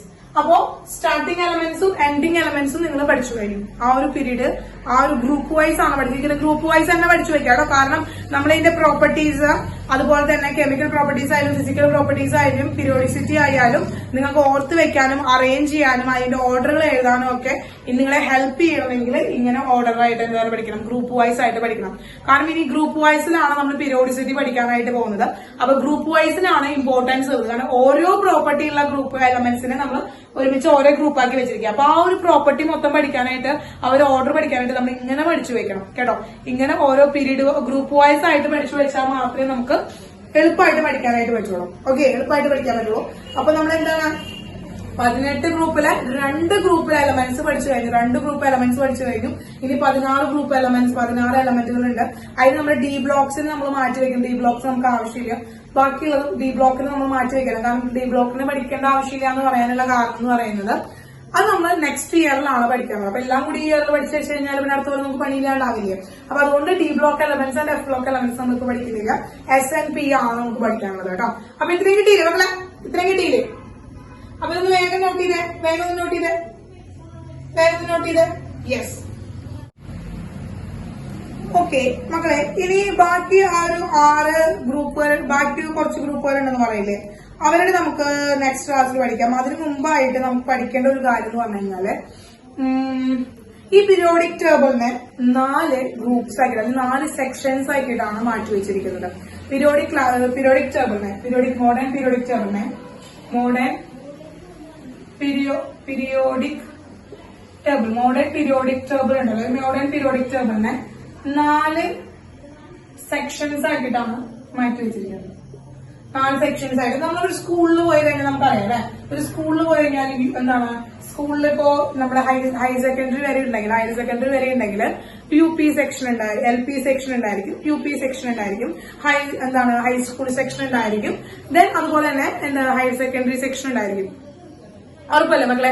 അല്ലെങ്കിൽ നമുക്കിപ്പോ പറയാണ്, അല്ലെങ്കിൽ ഈ എല്ലാ ക്ലാസ്സും കൂടി ഒരുമിച്ചാണ്, അല്ലെങ്കിൽ കറക്റ്റ് അറേഞ്ച്മെന്റ് ഒന്നും ഇല്ലാണ്ട് ഒരുമിച്ചാണ് ഇതിലിപ്പോ UP സെക്ഷനും LP സെക്ഷനും ഹൈസ്കൂളും ഹയർ സെക്കൻഡറിയും ഒക്കെ കൂടി ഒരുമിച്ചാണ് ക്ലാസ്സുകളിൽ ഇങ്ങനെ ഓരോരോ ക്ലാസ് ഇടപെട്ടിട്ടൊക്കെ ഇരിക്കണമെങ്കിൽ നമുക്കത് അവരെ കുറിച്ച് പഠിക്കാനും, അല്ലെങ്കിൽ ഒരു UP സെക്ഷനിലത്തെ ഒരു പേരന്റ് വരുമ്പോ ഡയറക്റ്റ് ആയിട്ട് എല്ലാവർക്കും കയറി ഇറങ്ങേണ്ടി വരും അല്ലെ. അല്ലെങ്കിൽ പറയാം അത് UP സെക്ഷൻ ആണ്, അവിടെ പോയി ചോദിച്ചോളൂ എന്ന് പറഞ്ഞാൽ അവിടെ മാത്രം പോയി ഇന്ന ക്ലാസ് ഇന്ന ഇത് കാര്യങ്ങൾ പറഞ്ഞാൽ പോയി ഡയറക്റ്റ് ആയിട്ട് കുടീനെ കുറിച്ച് പറയാനും അറിയാനും ഒക്കെ സാധിക്കും അല്ലെ. അപ്പൊ അങ്ങനെ ഓരോ ബ്ലോക്കുകളായിട്ട് നമ്മൾ ആ ഒരു കോമ്പൗണ്ടിനെ തന്നെ ഓരോ ബ്ലോക്കുകളായിട്ട് തിരിച്ചിട്ടുണ്ടായിരിക്കും. കാരണം കറക്റ്റ് ആയിട്ട് ഐഡന്റിഫൈ ചെയ്യാൻ വേണ്ടിയിട്ടാണ്. അപ്പൊ LP സെക്ഷൻ എന്ന് പറഞ്ഞാൽ നമുക്കറിയാം ചെറിയ കുട്ടികളാണ്. ഇപ്പൊ LKG UKG മുതൽ 4ാം ക്ലാസ് വരെയുള്ള കുട്ടികളാണ് ഇപ്പൊ നമ്മള് LP സെക്ഷൻ എന്ന് പറയുന്നത്. ദെൻ UP സെക്ഷൻ 5 to നമുക്ക് പറയാം ഒരു 7 വരെ LP സെക്ഷൻ ആയി. ദെൻ UP സെക്ഷൻ ആയി. പിന്നെ 8ാം ക്ലാസ് മുതൽ 10ാം ക്ലാസ് വരെ എന്താണ് ഹയർ സെക്കൻഡറി ഹൈസ്കൂൾ സെക്ഷൻ ആയി. ദെൻ 12th and 11th എന്ന് പറയുന്നത് ഹയർ സെക്കൻഡറി ആയി. അങ്ങനെ നമുക്ക് സെക്ഷൻ ആക്കി വെച്ചിരിക്കുന്ന പോലെ തന്നെ നമ്മുടെ പീരിയോഡിക് ടേബിളിന്റെ, മോഡേൺ പീരിയോഡിക് ടേബിളിന് ഇതുപോലെ ഓരോ ബ്ലോക്കുകളാക്കി വെച്ചിരിക്കുകയാണ്. ഇതുപോലെ സെയിം പ്രോപ്പർട്ടി വരുന്ന ആളുകളെ ഓരോ ബ്ലോക്കുകളാക്കി വെച്ചിരിക്കുകയാണ്. 4 ബ്ലോക്കുകളാണ് തിരിച്ചിരിക്കുന്നത്. S block, P block, D block and F block. നിങ്ങൾക്ക് ഈ ബ്ലോക്കുകൾ എന്നുള്ള ഐഡിയ ആരെ കൊണ്ടുവന്നേന്ന് അറിയോ? ബ്ലോക്സ് SPDF എന്ന് പറയുന്ന ബ്ലോക്കുകൾ എന്ന് പറയുന്ന ഒരു ഐഡിയ ആരെ കൊണ്ടുവന്നേന്ന് അറിയോ? ആരുടെയാണ്? അല്ലെങ്കിൽ നിങ്ങൾക്ക് അറിയാനുള്ള ആഗ്രഹം ഉണ്ടോ? SPDF ബ്ലോക്സ് എന്ന് പറയുന്ന ഒരു ഐഡിയ. യെസ്, ബോറാണ് കേട്ടോ. ബോറായിട്ട് മോഡലില്ലേ അതേ ആള്, അദ്ദേഹം തന്നെയാണ് ഇത് ഇങ്ങനെ ഒരു SPDF ബ്ലോക്കുകൾ കൊണ്ടുവന്ന് ബോറാണ്. അതുകൊണ്ട് തന്നെ ഈ ഒരു പീരിയോഡിക് ടേബിളിനെ ഹെൻറി മോസ്ലീസ് പീരിയോഡിക് ടേബിൾ എന്നും ഒപ്പം തന്നെ ബോർ പീരിയോഡിക് ടേബിൾ എന്നും നമുക്ക് വിളിക്കാറുണ്ട്. ചില ബുക്സിൽ കുറച്ചുകൂടി സ്റ്റാൻഡേർഡ് ആയിട്ടുള്ള ബുക്സ് ഒക്കെ ആണെങ്കിൽ, കുറച്ച് സ്റ്റാൻഡേർഡ് ആയിട്ടുള്ള ബുക്സിലൊക്കെ നമ്മൾ റീഡ് ചെയ്യുമ്പോൾ വായിക്കുമ്പോൾ നമുക്ക് ഈ മോഡേൺ പീരിയോഡിക് ടേബിളിനെ നമുക്ക് എന്താണ് ബോർ പീരിയോഡിക് ടേബിൾ എന്ന് പറയാറുണ്ട്. കാരണം ഈ ബോർ SPDF എന്ന് പറയുന്ന ഒരു കാറ്റഗറി ആക്കി മാറ്റി കേട്ടോ. SPDF എന്ന് പറയുന്ന ഒരു ബ്ലോക്കുകളാക്കി കുറച്ചുകൂടി ഭംഗിയാക്കിയിട്ട് ക്ലാസിഫൈ ചെയ്ത് അദ്ദേഹത്തിന് പറയാനായിട്ട് പറ്റും കേട്ടോ. അപ്പോ ഈ periodic table, long form of periodic ടേബിളിനെ കുറച്ചുകൂടി ഭംഗിയാക്കിയിട്ട് S block, P block, D block, F block എന്നുള്ള കാറ്റഗറി ആക്കി. അപ്പൊ അവർക്ക് കോമൺ എന്താണ് ക്യാരക്ടർ വന്നു കേട്ടോ. അപ്പൊ കുറച്ചുകൂടി സിമ്പിൾ ആയി, കുറച്ചുകൂടി ആ ഒരു പീരിയോഡിക് ടേബിളിനെ കുറച്ചുകൂടി സിമ്പിൾ ആയിട്ട് അപ്രോച്ച് ചെയ്യാനായിട്ട് പറ്റി. മറ്റേ നമ്മൾ 18 ഗ്രൂപ്പുകളും നമ്മൾ സെപ്പറേറ്റ് ആയിട്ട് പഠിക്കണം. അപ്പൊ SPDF എന്ന് പറയുന്ന ബ്ലോക്കുകളായി വന്നപ്പോ കുറച്ചുകൂടി സിമ്പിൾ സിംപിളി അപ്രോച്ച് ചെയ്യാൻ കുറച്ചുകൂടി സിംപിളി അപ്രോച്ച് ചെയ്യാനായിട്ട് പറ്റും അവരുടെ അടുത്തേക്ക്. ആ ഒരു പീരിയോഡിക് ടേബിളിനെ കുറച്ച് സിമ്പിൾ ആയിട്ട് അപ്രോച്ച് ചെയ്യാനായിട്ട് പറ്റി. അത് സിമ്പിൾ ആയിട്ട് അപ്രോച്ച് ചെയ്യുമ്പോൾ നമുക്ക് സിമ്പിൾ ആയിട്ട് അത് കാര്യങ്ങള് എലമെന്റ്സിനെ കുറിച്ച് പഠിക്കാനും ആ എലമെന്റ്സിനെ കുറിച്ച് അറിഞ്ഞിരിക്കാനും കുറച്ചുകൂടി ഈസി ആയി കേട്ടോ. അപ്പൊ അതുകൊണ്ട് ഈ ഒരു പീരിയോഡിക് ടേബിളിനെ നമ്മൾ ബോർ പീരിയോഡിക് ടേബിൾ ഒന്നും പറയാറില്ല. ഇതൊക്കെ ഒന്ന് സൂക്ഷിച്ചു വെച്ചോളാം, ആവശ്യമുള്ളതൊന്നുമല്ല, എങ്കിലും പറഞ്ഞു മാത്രമേ ഉള്ളൂ കേട്ടോ. എല്ലാ കാര്യങ്ങളും അറിഞ്ഞിരിക്കണം നല്ലതല്ലേ. അതുകൊണ്ട് ജസ്റ്റ് ഹിസ്റ്ററിയൊക്കെ ഒന്ന് ജസ്റ്റ് പറഞ്ഞു പോകുന്നു മാത്രമേ ഉള്ളൂ. അപ്പൊ ഹിസ്റ്ററി കാരണം പഠിക്കുമ്പോൾ നിങ്ങൾക്ക് കുറച്ചുകൂടി ത്രില്ലായിരിക്കും. അതുകൊണ്ടാണ് അവർക്ക് ഇടയ്ക്ക് ഇൻക്ലൂഡ് ചെയ്യുന്നത് കേട്ടോ. ഇടയ്ക്ക് ഇൻക്ലൂഡ് ചെയ്യുന്നത് അതുകൊണ്ടാണ്. ഓക്കെ, അപ്പൊ അങ്ങനെയാണ് കഥകള്.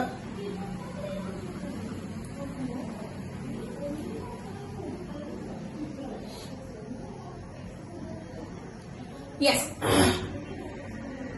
നമുക്ക് എസ് ബ്ലോക്കിന്റെ പ്രത്യേകത എന്താ? എസ് ബ്ലോക്ക് എലമെന്റ്സിന്റെ പ്രത്യേകത എന്താ?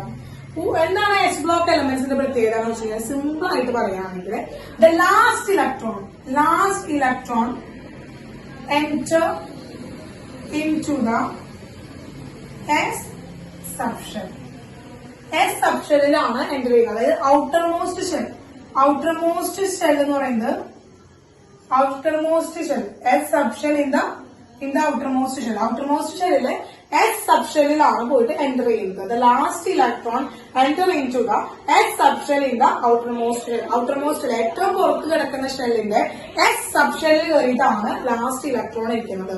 അപ്പൊ അതിന്റെ ജനറൽ ഇലക്ട്രോണിക് കോൺഫിഗറേഷൻ എന്ന് പറയുന്നത് NS1 or 2, ഒന്നെങ്കിൽ NS1 വരാം അല്ലെങ്കിൽ NS2 വരാം. കാരണം എസ് സബ്ഷെല്ലിൽ ആകെ രണ്ട് ഇലക്ട്രോണിനെ മാക്സിമം ഇൻക്ലൂഡ് ചെയ്യുള്ളൂ. അപ്പൊ ജനറൽ ഇലക്ട്രോണിക് കോൺഫിഗറേഷൻ എന്ന് പറയുന്നത് NS1 ആൻഡ് NS2 ആണ്.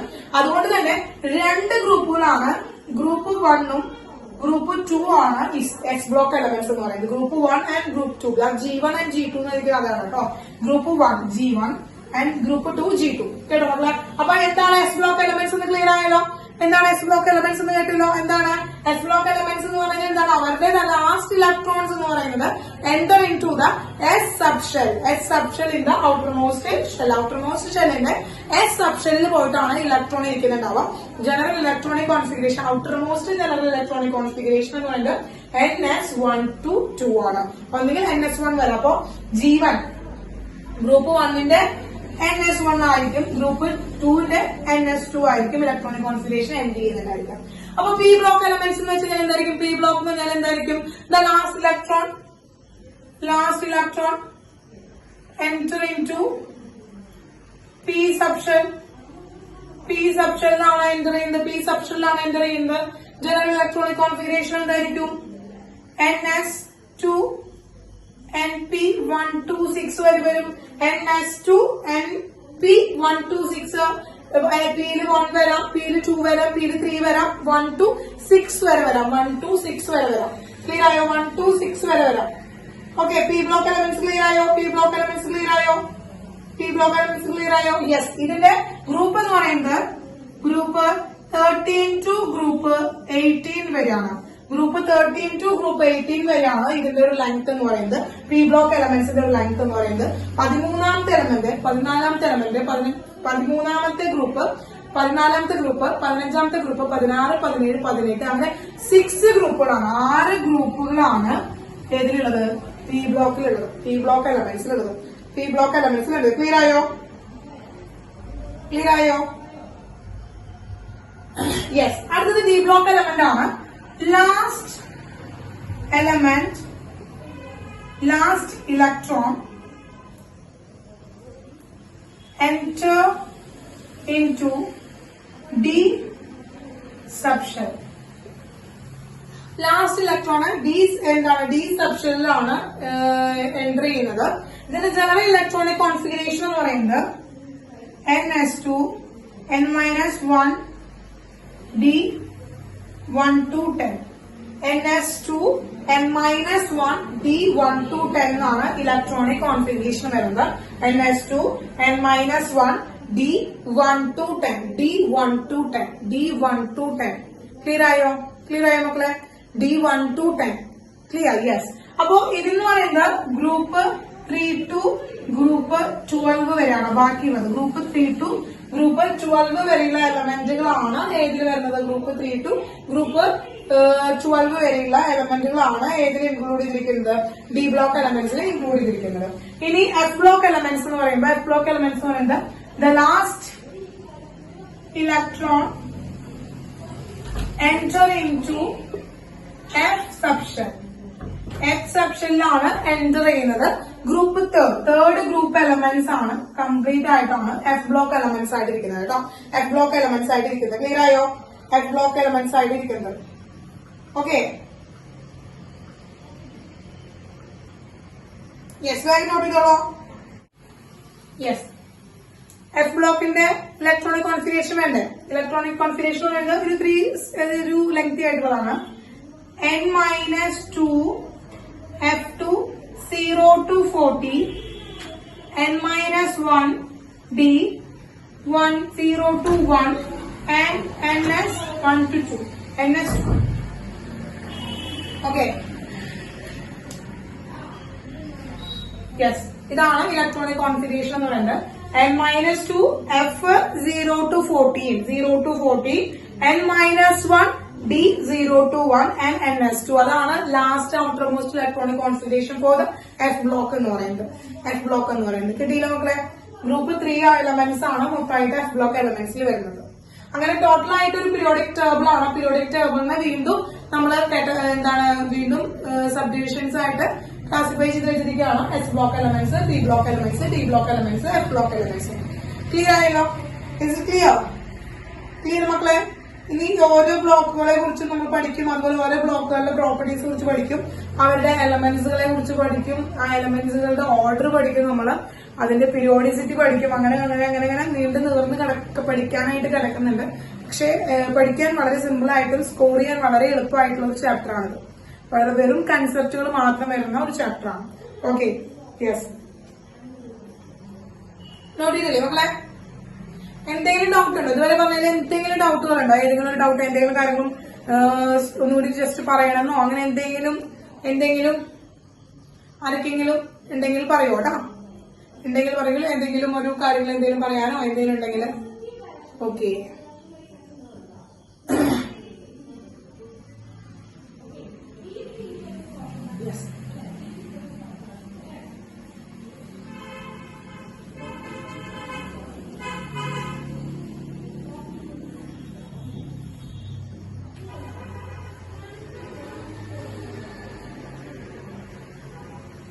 ഇനി മക്കളെ ചെറിയൊരു കാര്യം പറയാനുള്ളത് എന്താ വെച്ചാല്, ഇനി ഒരു ആറ്റോമിക് നമ്പർ ഉണ്ടല്ലോ, ആറ്റോമിക് നമ്പർ ഗ്രേറ്റർ ദാൻ 100 വരണം.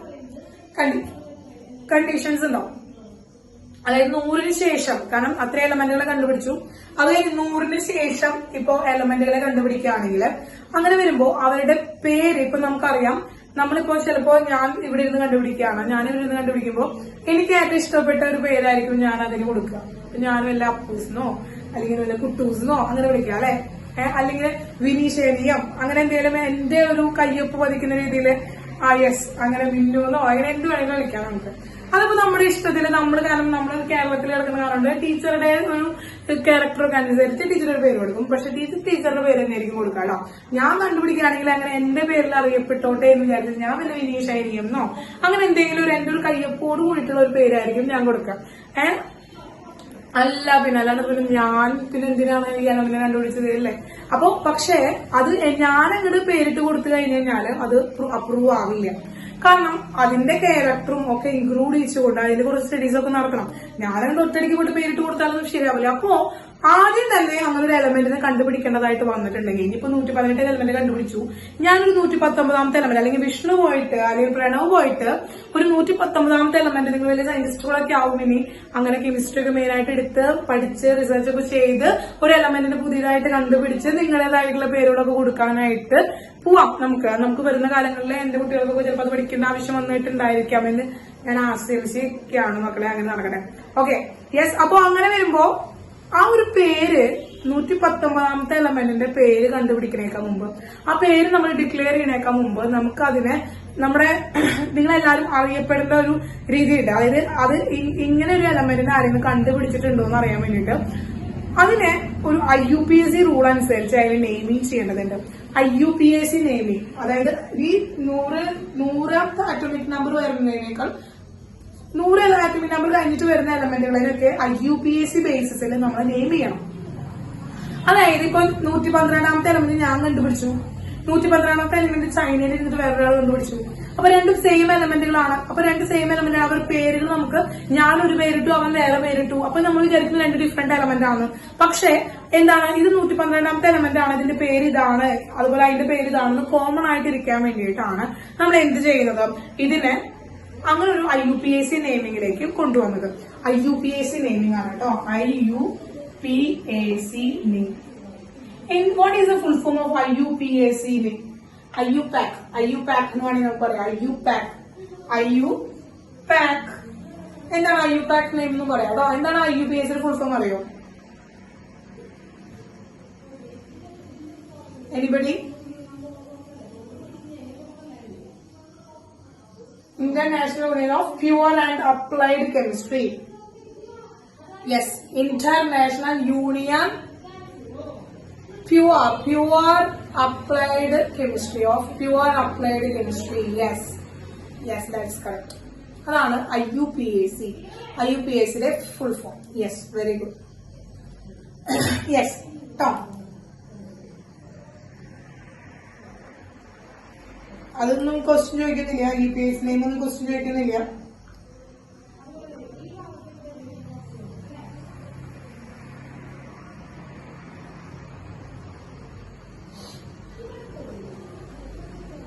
യെസ്,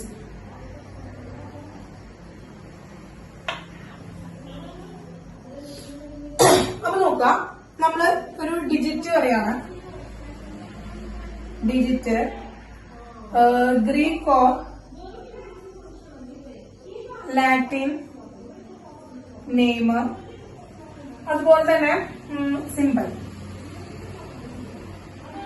ഇങ്ങനെയാണ് നമ്മൾ IUPAC name. 1, 2, 3, 4, 5, 6, 7, 8, 9. Okay.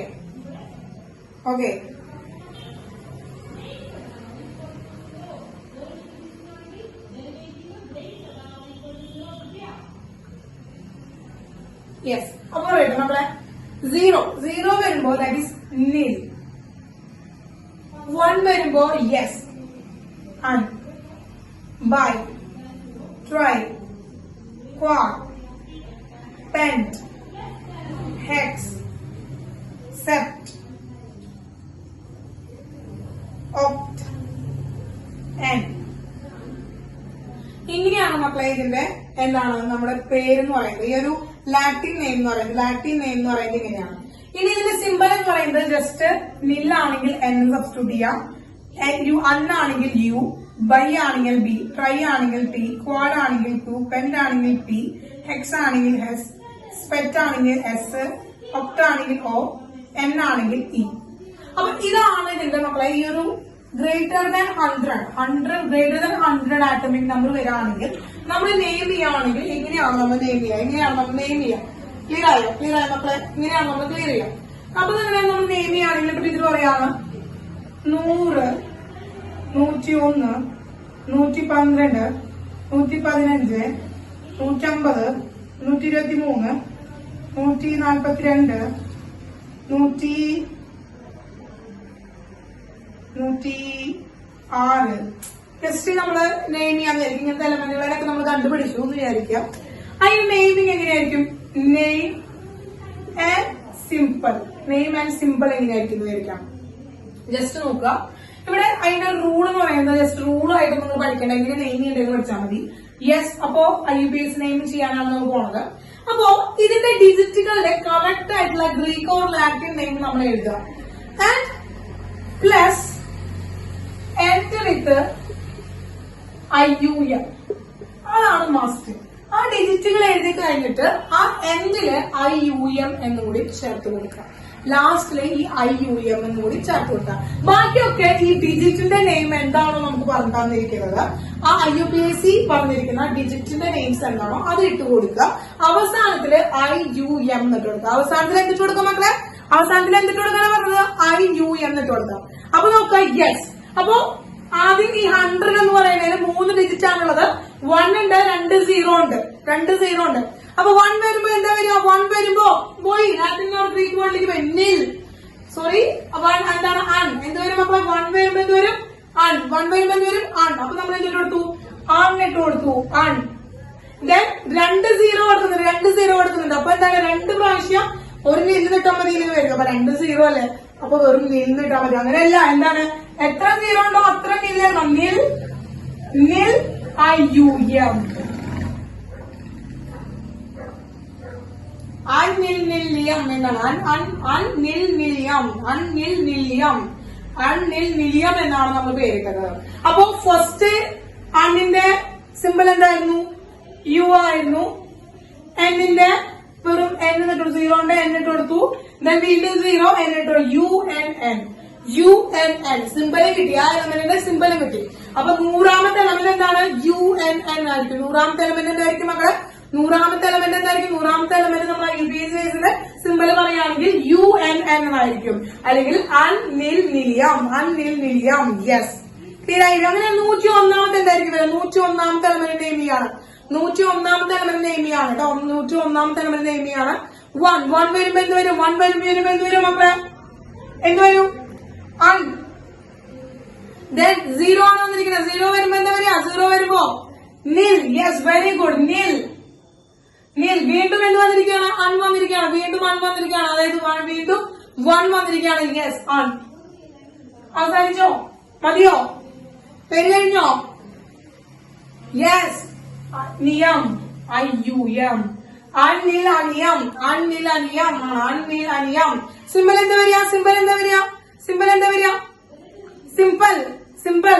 Yes, UNU, UNU, UNU. Yes, very good. UNU, UNU.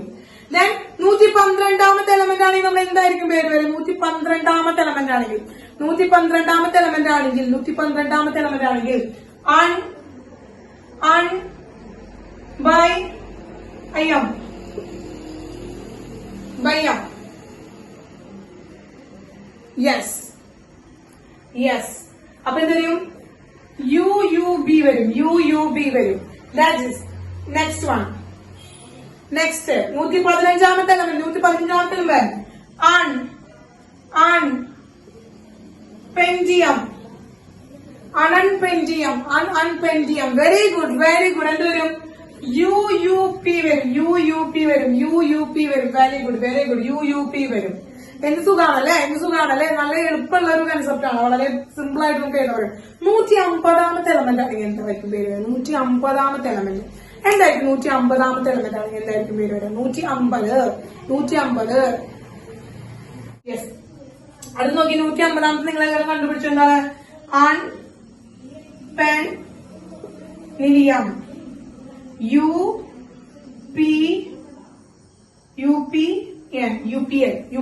Yes, very good.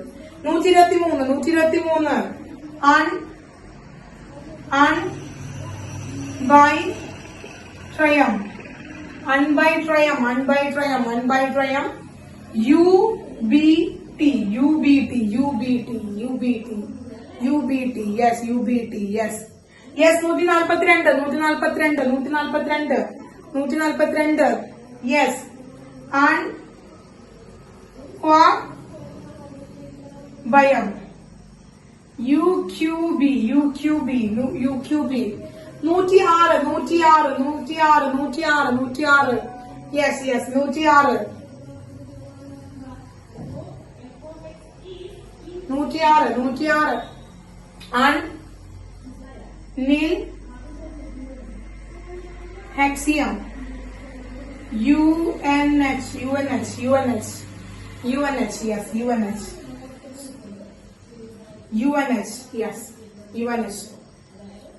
Small letter വെച്ചിട്ടാ മതി കേട്ടോ. UNH. ഇനി അങ്ങനെയാണെങ്കിൽ ഒരു 213 എഴുതി. 213 അൺവെച്ച് കുറയില്ല. 213 എഴുതി. 213ാമത്തെ എലമെന്റ് എന്തായിരിക്കും പേര്? 213ാമത്തെ എലമെന്റ്, 213ാമത്തെ എലമെന്റ്, 213ാമത്തെ എലമെന്റ്. Yes, yes. എന്താണ്? by and triumph. B-U-B-U-T. B-U-B-U-T. But B-U-T. കിട്ടിയ മക്കളെ? Yes yes. അപ്പൊ ഇത്രയാണ്. ഇറ്റ്സ് വെരി ഇമ്പോർട്ടന്റ് ആണ്, വളരെ ഇമ്പോർട്ടന്റ് ആയിട്ടുള്ള ഒരു ടോപ്പിക് ആണ്. എന്തായാലും ഒരു എലമെന്റിന്റെ പേര് എഴുതാനായിട്ട് വരും. അപ്പൊ സിമ്പിൾ ആണല്ലോ മക്കളെ, സിമ്പിൾ ആണ്. അപ്പൊ ഒരു എലമെന്റിന്റെ പേര് ഇതുപോലെ ഇത്രാമത്തെ ഒരു എലമെന്റിന്റെ IUPAC നെയിം എന്തായിരിക്കും എന്നാണ് പേര് പറയാ. ക്ലിയർ ആയില്ലേ? വളരെ സിമ്പിൾ ആയിട്ടുള്ള ഒരു കൺസെപ്റ്റ് ആണ്, വളരെ സിമ്പിൾ ആയിട്ടുള്ള കൺസെപ്റ്റ് ആണ്. അപ്പൊ മോഡേൺ പീരിയോഡിക് ടേബിൾ ആണ് നമ്മൾ പഠിച്ചത് കേട്ടോ. അപ്പൊ ആദ്യം പ്രണവ് ഇനി എലമെന്റിനെ കണ്ടുപിടിക്കുമ്പോഴേ ഇത്രാമത്തെ എലമെന്റിനെ പ്രണവ് കണ്ടുപിടിക്കുമ്പോൾ ആദ്യം ഇങ്ങനെ നെയിം ചെയ്തോളാം. ഇങ്ങനെ നെയിം ചെയ്തതിന് ശേഷം പ്രണവിന്റേതായിട്ട് നെയിം കൊടുത്താൽ മതി. പ്രണവ് നെയിം കൊടുക്കുകയാണെങ്കിൽ എന്ത് കൊടുത്തേനെ? വല്ല പ്രണവം എന്നാലും കൊടുത്തിരിക്കണം. പ്രണവം അല്ല, പ്രണവ് എന്തായിരിക്കും പ്രണവിന്റെ ഒരു പേര് കൊടുക്കുക? ആലോചിച്ച് നോക്കൂ, എന്തായിരിക്കും ആ ഒരു നെയിം? ഞാനൊരു എലമെന്റ് കണ്ടുപിടിച്ചു കഴിഞ്ഞാൽ, നിങ്ങൾ എല്ലാവരും നെക്സ്റ്റ് ക്ലാസ്സിൽ വരുന്നതിന് മുമ്പ് നിങ്ങൾ ഒരു എലമെന്റിനെ കണ്ടുപിടിച്ചു കഴിഞ്ഞാൽ ആ എലമെന്റിന് നിങ്ങൾ കൊടുക്കാവുന്ന പേരെന്തായിരിക്കും, നിങ്ങൾ കൊടുക്കുന്ന പേരെന്തായിരിക്കും എന്നൊന്ന് കണ്ടുപിടിക്കുക കേട്ടോ. IUPAC നെയിം അല്ല ടീച്ചർ പറഞ്ഞത്. നിങ്ങളൊരു കൺസെപ്റ്റ് ഉണ്ടാവില്ലേ, നിങ്ങൾ ചിന്തിക്കുന്ന ഒരു കൺസെപ്റ്റ് ഉണ്ടാവില്ലേ എന്തായിരിക്കുമെന്ന്. അപ്പൊ ഞാൻ അടുത്ത ക്ലാസ്സിൽ ചോദിക്കാം, അതൊന്ന് ചോദിക്കാം. എന്തായിരിക്കും നമുക്ക് പുതിയൊരു എലമെന്റ്, നിങ്ങൾ കൊടുക്കുന്ന പുതിയ എലമെന്റിന്റെ പേരെന്തായിരിക്കും? നമുക്ക് നോക്കി വെക്കാം എത്ര ആൾക്ക് കെമിസ്ട്രിയോട് ഇൻട്രസ്റ്റ് ഉണ്ട്. ഓക്കെ.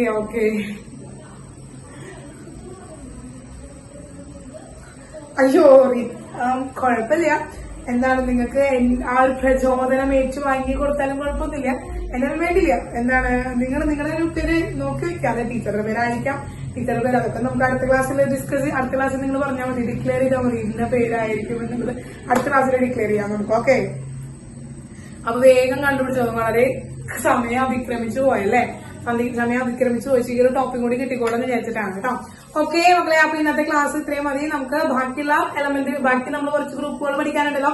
ആ ഗ്രൂപ്പുകളുടെ എലമെന്റുകളുടെ പേരും അതിന്റെ ട്രിക്സും അതൊക്കെ ടീച്ചർ അടുത്ത ക്ലാസ്സിൽ പറഞ്ഞു തരാം. ഓക്കെ, അപ്പൊ ഇനി എത്രാമത്തെ എലമെന്റിന്റെ പേര് ചോദിച്ചാൽ നിങ്ങൾക്ക് എഴുതാനായിട്ട് പറ്റും. അപ്പൊ അത് ഇത്രയും പറഞ്ഞ കാര്യങ്ങളൊക്കെ ഒന്ന് പഠിച്ച് മനസ്സിലാക്കി NCERT ടെസ്റ്റ് ഒക്കെ ഒന്ന് വായിച്ചിരിക്കാം കേട്ടോ. NCERT ടെസ്റ്റ് ഒന്ന് നന്നായി വായിച്ചോളൂ, അത് ഈ ഒരു ചാപ്റ്ററിന് നിങ്ങൾക്ക് നന്നായി ഹെൽപ്പ് ചെയ്യും. ഓക്കെ, അപ്പൊ okay, tata, bye. Okay, by.